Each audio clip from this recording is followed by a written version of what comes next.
left. 20-second warning. 20 seconds and we'll get started, and that gives us just enough time to be first in line at Luby's. Or I think it's called Hobbs Family Buffet now, or wherever it is that you want to go eat at home. Don't want your roast to burn.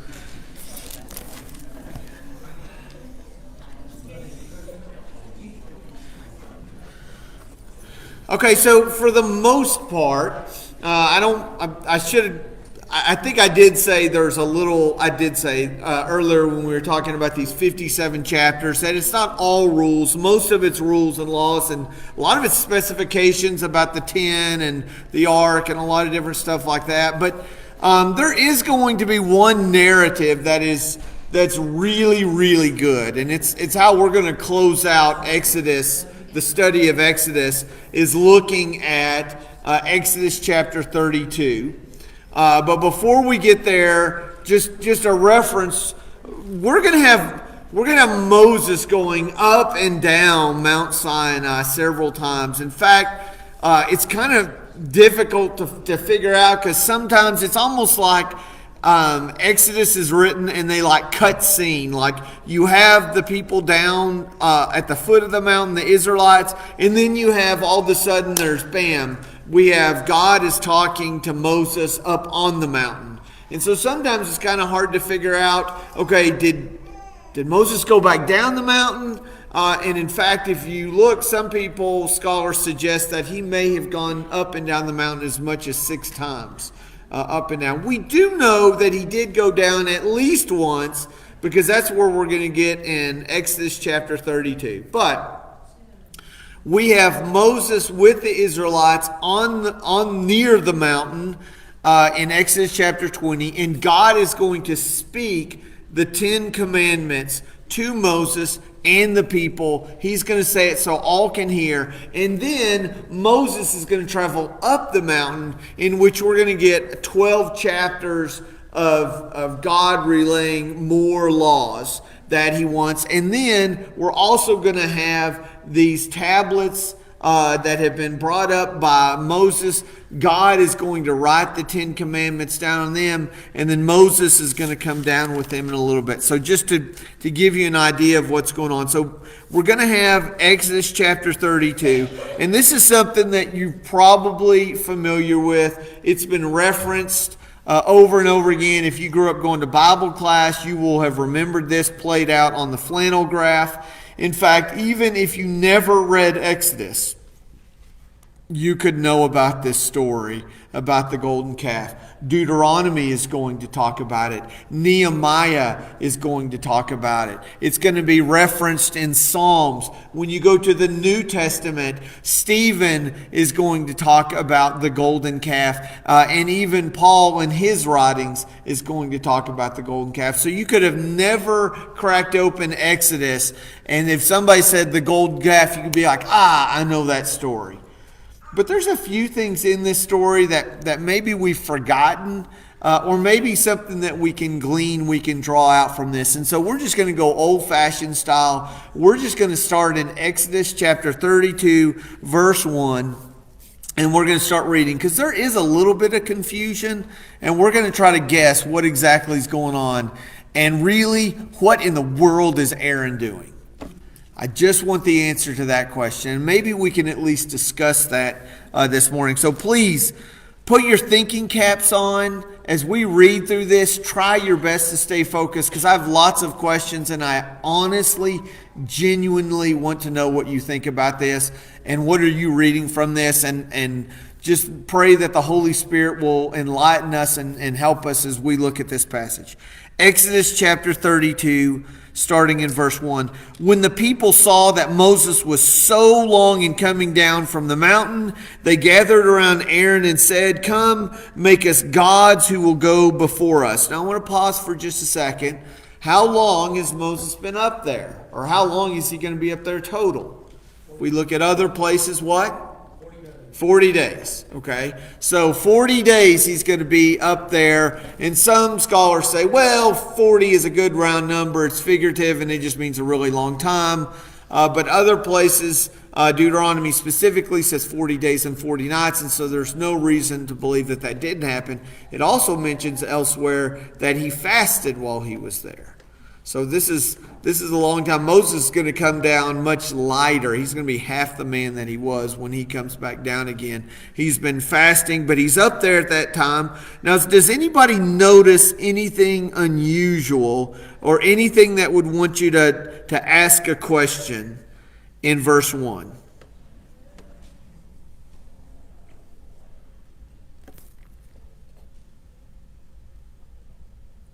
How about this phrase, come, make us what?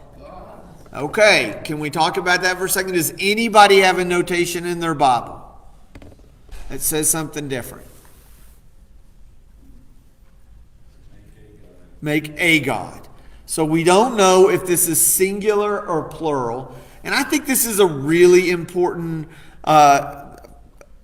detail for us to take notice, because this might lead us to believe that maybe Aaron is going a different direction than what maybe we think he's going, or maybe at the very least he's going a different direction than the rest of the Israelites are going. But I want to ask this question: why are they so anxious to make a god or gods? Okay, so that's what they were accustomed to in Egypt. Okay. Is that a big deal for us today? To have other gods? Yes. Kenneth? I said it just depends on what your God is. I guess if you're satisfied with what's going on in your life, then we don't need God or gods. Well, some people spend all their time and effort and devotion into teams, sports teams. Sure. Or celebrities, performers. I mean, Yes. Money. Careers, different things like that. I think because we have created such a busy society, and because we are people who are, I think for the most part we would say comfortable. I mean, we're not wondering where our next meal is going to come from. That takes out a lot of the insecurities that people would have had back then. They relied heavily on a lot of things that were just out of their control. Okay, I think for the most part, we feel like we have some control over our lives. Okay, we have everything from regulations, we have everything from calendars, we do proposals and bids, and we do these things, and we plan out weeks and months and years in advance. I think most of you have a plan for retirement. Some of you recently have been counting down the days, Judy, until you got to that. Like, you were ready. I know that I'm looking forward to this. Like, we kind of have these things planned out. But there are times that we have less control. And those, to me, are times where I feel myself leaning on God more. So I'll give you an example for me. One of the times where I find myself spending a lot of time talking to God, I know this sounds silly, but if I find myself fishing, that's the time where I talk to God a lot. Because that's one of those times where I have no control over what's going to happen. I can't tell you how many prayers I've lifted up to the Lord. Please let a fish bite. God, I know you can do this. I'm not asking for a coin to come out of his mouth. I don't need the net so full that they're going to break, but a nibble would be great. God, I would love for you to allow a nibble to come my way. It doesn't have to be a lunker, but it sure would be nice. Because I have zero control over what's underneath the water. You're going to get the whale. You're going to get the whale. You know, there are just some times that when we relinquish control, that's when we really have to rely on God. I have a good friend of mine, Randy Petty, in Sweetwater, Texas. His occupation is farming. Okay, and he's a cotton farmer, and I've shared some stories with you about module builders and getting to learn about that whole process. But that is such a volatile occupation, not just cotton farming, but really any kind of farming. You can have so many things go right, but if one thing goes wrong, you can lose your entire crop. It is so much of what you do is completely out of your hands. I mean, you can cultivate the ground, you can sow the seed, you can have your rows all set up, and then it's just like, okay, we have to have rain. And as I've said before, I thought rain was rain. Okay? Like in the big city where I grew up, rain, it didn't matter. It came down, you got some water on the street, you got some on the lawn, that was fine. If you're a farmer, there are different kinds of rain. There is good rain and there's bad rain.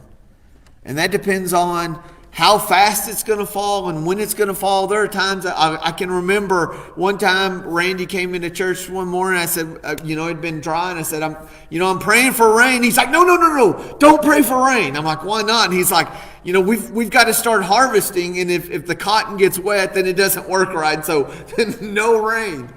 And so much of that is dependent. And so, as a farmer or a fisherman or a group of slaves that have just wandered out from everything that they knew, and they're now living in a desert. All of a sudden, they rely so heavily on things that are way out of their control. Listen, like things go bad around here, and it's like, well, we have insurance, or, we have family that can help us. We have this, we still have all these things. But for a lot of people, not only back then, but even today, there's a lot of people who they are just a sliver away from not knowing if they're going to have the next meal. And for that reliance can bring you a lot closer to God. But when you're independent and you think I can do it all on my own, then you might not think, well, I need something to worship. But for these people, they knew that the only way that they were going to make it was a higher being. And so they weren't really sure what higher being it was. They had witnessed God working through who? Moses. But guess what? What happened? Moses is gone. In fact, earlier on, when God would speak, the Israelites freaked out. It scared them to death. They saw the lightning, they heard the thunder, and they told Moses, you talk to God, and then you come talk to us. We're too afraid to be that close to him. Like, we can't handle this. And so for them, Moses in some ways was, if not their God, he was at least a representation of who God was.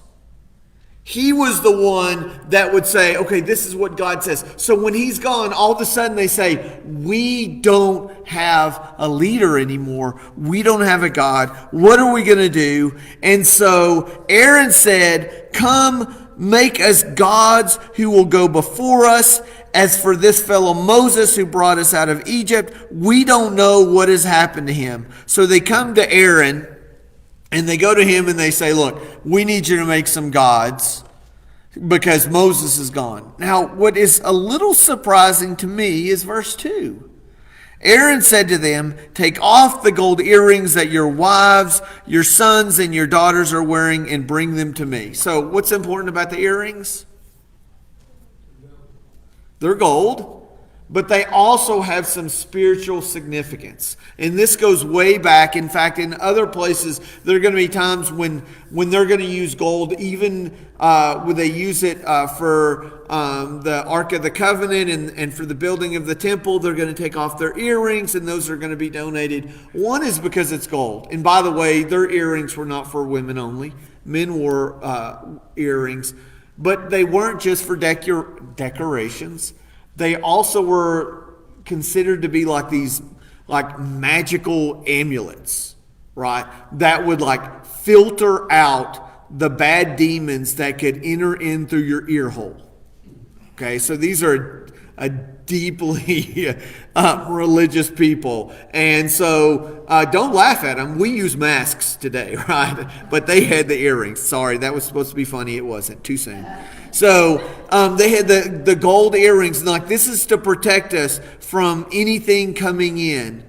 And so in some ways they were saying, okay, I'm going to give this up because I'm making a sacrifice because I believe that what we're going to worship is going to be something that will protect us. So Aaron says, take off your gold earrings and give them to me. So all the people took off their earrings and brought them to Aaron. He took what they handed him and made it into an idol cast in the shape of a calf, fashioning it with a tool. The Hebrew word for calf could also be the same word for bull. This is only important because bulls had great significance back then. What was special about a bull? What did it symbolize? Power, strength, and fertility. Right? And so this is something that Louise mentioned earlier. This is something that they would have seen back in Egypt. Right? Okay, so he's going to fashion this idol. So, I guess my first question is, why, Aaron, why? I guess that's two questions. But why would you do this, Aaron? Why would you do this? He was trying to please the people. Okay, so I think in one way he's trying to please the people. And he's stuck in a difficult situation. I mean, we know these people are not necessarily easy to live with. I mean, they have complained over and over again. They've done some crazy things even through the first 20 chapters. And now Moses is gone. Aaron's here by himself. So maybe it's just I just want to live another day. And he saw that they're getting rowdy. But what if Aaron thinks he's doing God a favor? What if he's saying, okay, we can't see you, God, but we want to worship you. And we don't know how, because you're nowhere near here. I mean, we've kind of asked you to go away. Take Moses with you, because we're too afraid of you. What if Aaron is actually saying, you know what? I'm going to fashion something that resembles God. And the reason why I'm not trying to let him off the hook that easily, except for the fact that in just a little bit, he's going to talk about having a festival to the Lord. And it seems odd to me that Aaron would say, let's create these gods that are not Yahweh. Well, the word that they use here is Elohim. Okay? He says, maybe he's not trying to make these other gods. Maybe he's just trying to say, I'm trying to find a way for the people to worship God, A, and B, not kill me. Because in just a few verses, he's going to say, let's have a festival to the Lord. Okay? And so Lord is Yahweh, right? We're going to read here in just a second. So it doesn't seem like Aaron is just saying, we're going to walk away from the God who parted the Red Sea. We're just going to find a way to channel our worship so that people know how to do it. Brett? At this point, the people hadn't heard about the second commandment, have they? That's what I'm getting to in just a second. If we go back to Exodus chapter 20, and I kept flipping back and forth and trying to figure out, had they had the Ten Commandments? Because This is where it gets a little confusing, and I'm glad you asked that question, because that's the question I asked. Had they had the 10 Commandments? Because commandment number 1 is what? You shall have no other gods before me. Okay, if Aaron is just trying to find a way to worship Yahweh God, which seems pretty close, because here we have in verse 5, he says, let's have a festival for Yahweh. Okay, is he really breaking rule number 1? He's just saying, we're going to worship God. We don't know how to do it. Let's make an idol that looks like him. So I think you could argue that he's not really breaking law number 1. But we have law number 2. And or commandment number 2, what's that one? Do not make any graven image. Don't make any idols. And God, understanding, I don't know if you've ever caught this, but we're going to have, and again, it's really confusing, because we have Exodus 20 in the first part, the first 17 verses are the 10 Commandments. Now I want to read this. When the people saw the thunder and lightning and heard the trumpet and saw the mountain and smoke, they trembled with fear. They stayed at a distance and said to Moses, speak to us yourself and we will listen, but do not have God speak to us or we will die. Moses said to the people, don't be afraid. God has come to test you so that the fear of the God will be with you to keep you from sinning. That worked. The people remained at a distance while Moses approached the thick darkness where God was. So we know that he has spoken the 10 Commandments, right? But notice the next thing that God is going to say after the 10 Commandments, which I believe is directly to Moses and not in the hearing of the other people. He's going to talk about what? You'll never guess. Idols and altars. And he's going to talk about don't make these idols, not of gold and not of silver. Now, we don't know that the Israelites or even Aaron heard these. We do know that the 10 Commandments that would have been spoken from the mountain, even though they hadn't been written down yet, they were at least verbally shared with the people. So, Aaron maybe didn't break commandment number 1, but he clearly broke commandment number 2 when he began fashioning this idol. Even in good conscience, even in good conscience. Is that the right word? Yes. He broke commandment number 2. Because he had made an idol. Now, I don't want to dig into this too deeply, because Lance and I had a conversation about this, and just my mind kind of got blown open, and we're going to go back to this second commandment in a couple weeks and talk about it real quickly. So I don't want to give too much away, because there's more I need to study about it, but it was just, I'm really excited about how that might impact us, because I think this whole idea of gods is something that we wrestle with more than we even acknowledge that we do.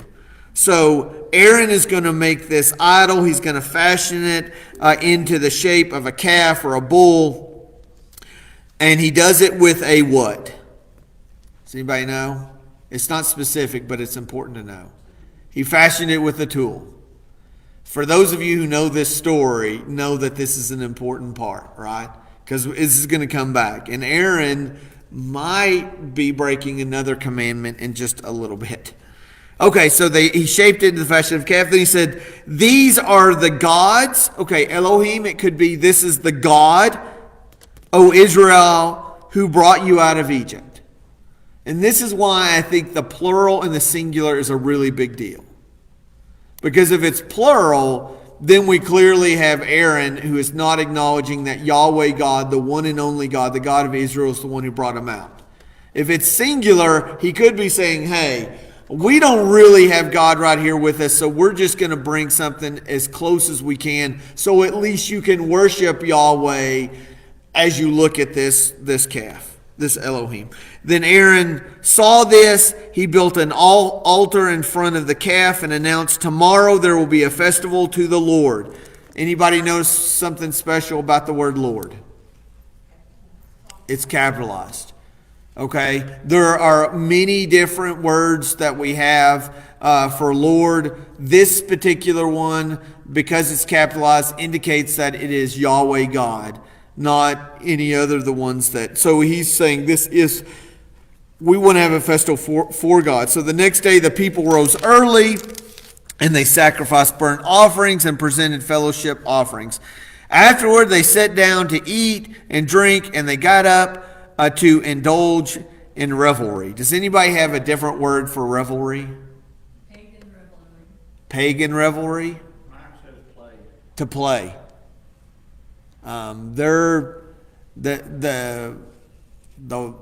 The drink is flowing.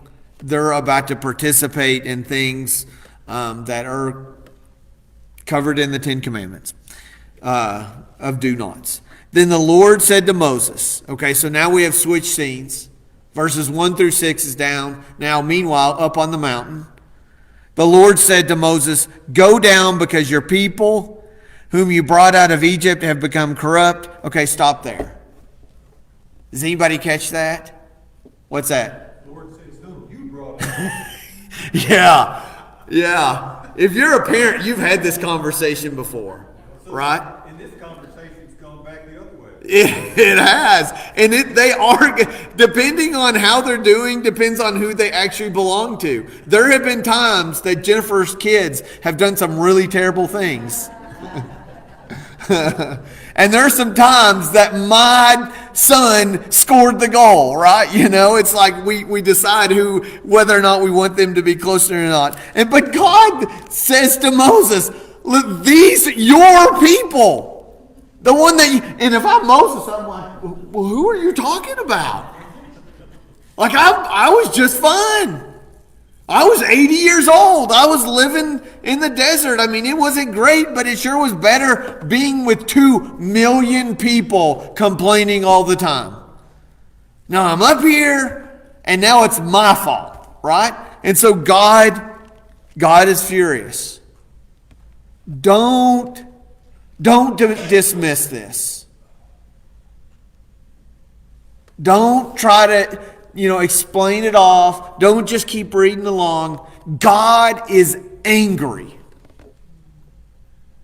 And I don't think this is just an arrogant angry.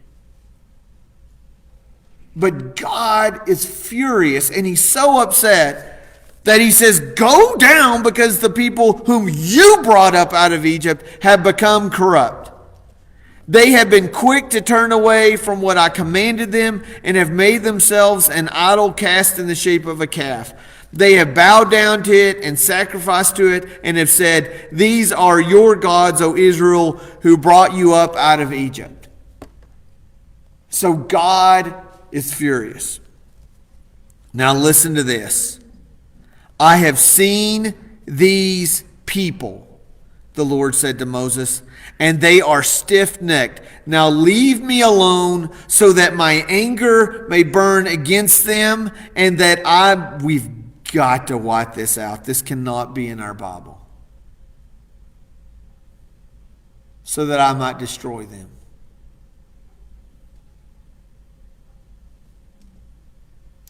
Now leave me alone so that my anger may burn against them, and that I may destroy them. Then I will make you into a great nation. We've talked a little bit about this before. It's been several years, but I just remember kind of landing a sermon on that thought right there. Just think about this for a moment. You're Moses. You're on the mountain. You're with God. Okay. You're 80 years old when you're called back into Egypt to deliver these. There's a lot of people. And there's one thing that the Israelites do really well, and that's to complain.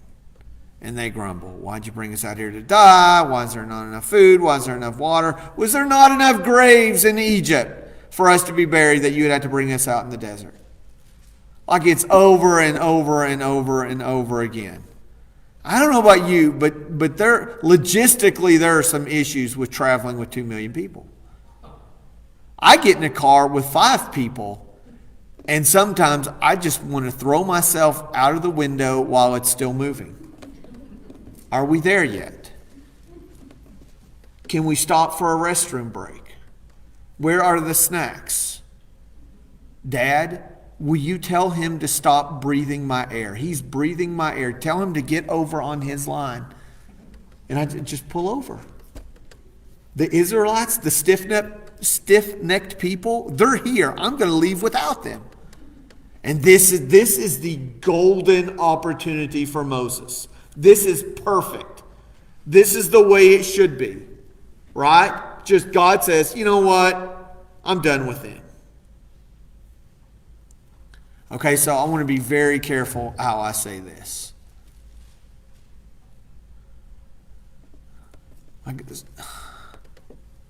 Sometimes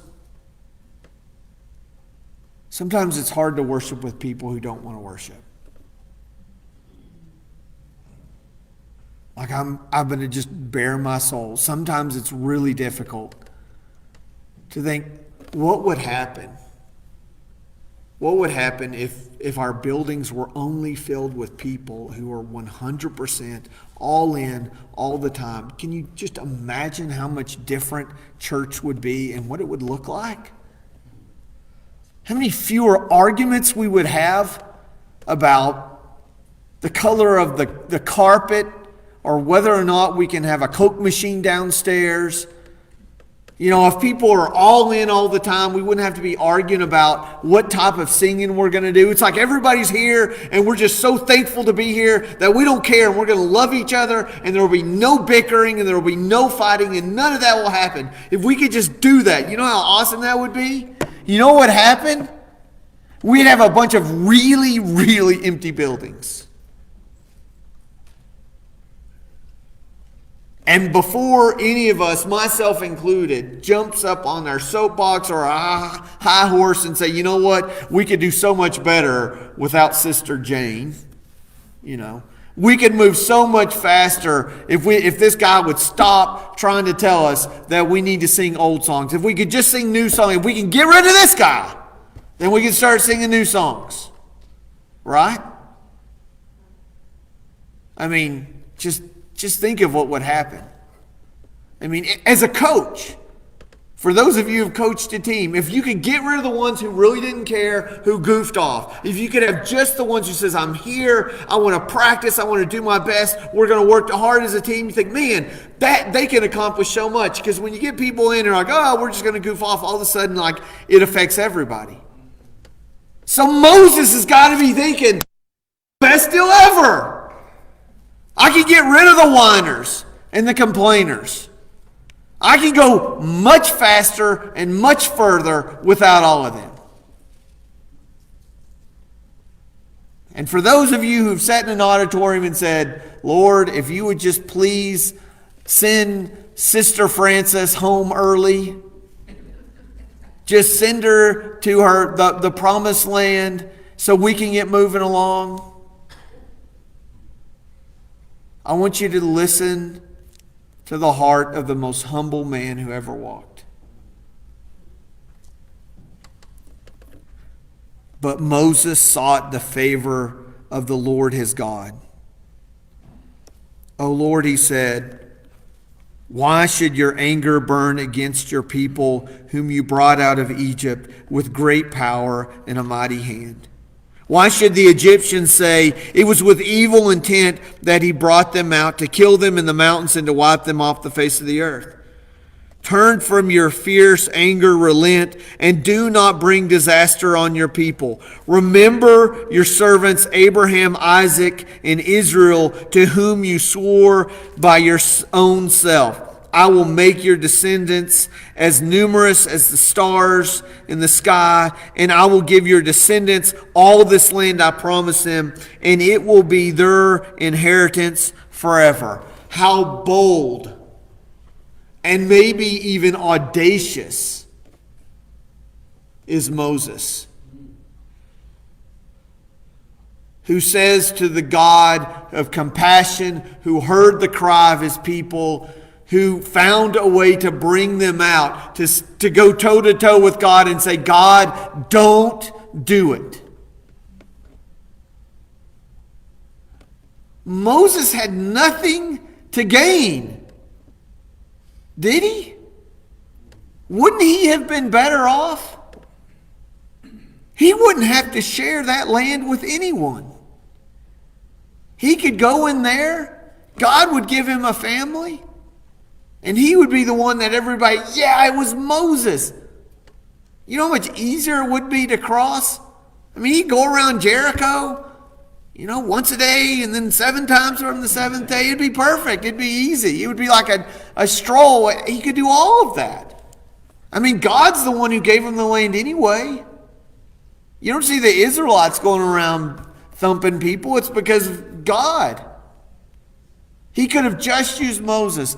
And Moses says to God, God, don't do it. Does this bother any of you? Just a little bit.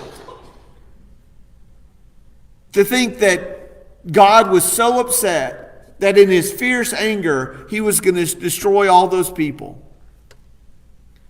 And then for Moses to say, you know what? God, spare these people. Do it for your name. Do it so that people will know that you're God. That you didn't just pull them out of Egypt so that you could kill them in the mountains.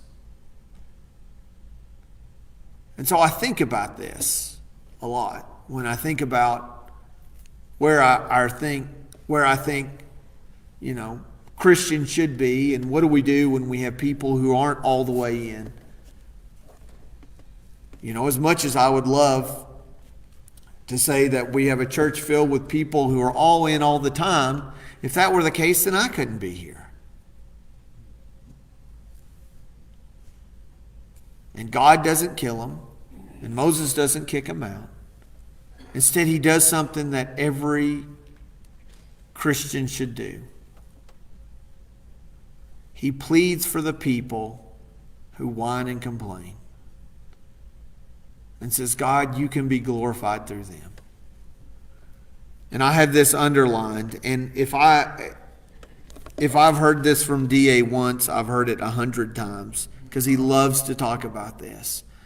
He loves to talk about the day that Moses changed God's mind. Listen to this.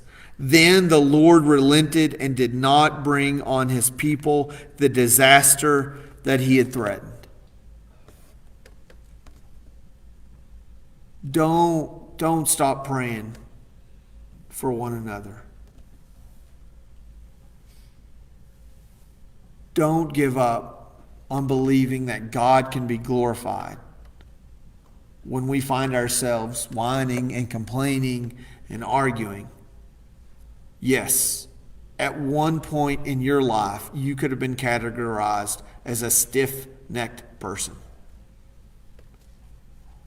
And you're still here. So God hasn't given up. And I'm still here. So God hasn't given up on me. And so when you deal with people and things don't go just the way you want it, just remember Moses was focused on glorifying God. And so when you show up this Wednesday and next Sunday, my prayer is that you will allow your entire heart and soul and strength and mind to be focused on glorifying God. And you will be worshiping with some stiff-necked people. And I pray that you will plead on their behalf, because there's a lot of them who have pled to God on your behalf. When you found yourself in that valley, when you couldn't sing, when you didn't want to serve, and you were frustrated with the singing or the leadership or the sermon length or whatever. Just let God be glorified through that. So Moses turned and went down the mountain with the 2 tablets of the testimony in his hands. They were inscribed on both sides, front and back. The tablets were the work of God. The writing was the writing of God engraved on the tablets. When Joshua heard the noise of the people shouting, he said to Moses, "There's a sound of war in the camp." And Moses replied, "It is not the sound of victory. It's not the sound of defeat. It is the sound of singing that I hear." When Moses approached the camp and saw the calf and the dancing, his anger burned, and he threw the tablets out of his hands, breaking them into pieces at the foot of the mountain. Hence the joke. He's the worst sinner ever because he broke all 10 commandments at one time. He took the calf that he had made and burned it into the fire. Then he ground it into powder, scattered it on the water, and made the Israelites drink it. Which there's several things that are really interesting that we're not going to get to talk about in full detail today. But I love that when he goes back up the mountain a second time, God is going to say, "I want you to make some tablets because I'm going to write on them again." You know what else he does? He says, "Make a box to put them in." So it's almost as what we would say like a protective case. He's like, "Okay, we did this once. The next time I want you to protect them. So when you come down again, don't throw them again." But there is going to be some consequences. And Moses, who loved the people and who stood up for them, was still furious. And his anger burned. And so when I say that we should love and stand up for the people who are struggling, that doesn't mean that we allow them to live in that. Because another thing that DA would say is, what you permit, you promote. And so even Moses, who loved the people, is going to say that's not right. He's going to take the calf, he's going to grind it up, he's going to put it in the water, and they're all going to drink it. And then that's not going to be the end of it. He said to Aaron, "What did you do to these? What did these people do to you that you led them into such great sin?" He says, "Do not be angry, my Lord." Aaron answered, "You know how prone these people are to evil. They said to me, 'Make us gods who will go before us.' As for this fellow Moses who brought us up out of Egypt, we don't know what has happened to him." So I told them, "Whoever has any gold jewelry, take it off." Then they gave me the gold. I threw it into the fire, and out came this calf. Good one, Aaron. That's nice. Moses saw that the people were running wild and that Aaron had let them get out of control and had become a laughingstock to their enemies.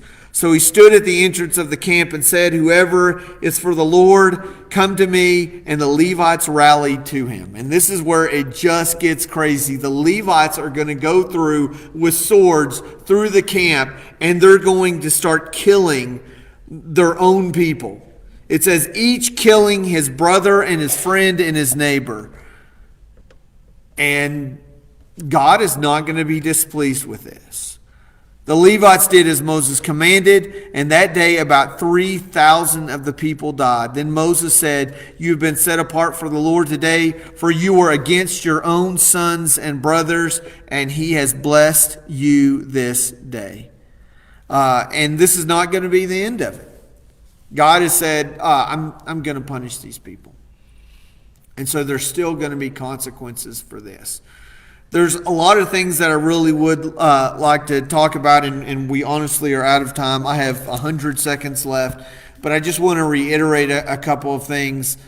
First off, my prayer is that as we see people who are stiff-necked, and they're whining and they're complaining, and they might even be sitting near us,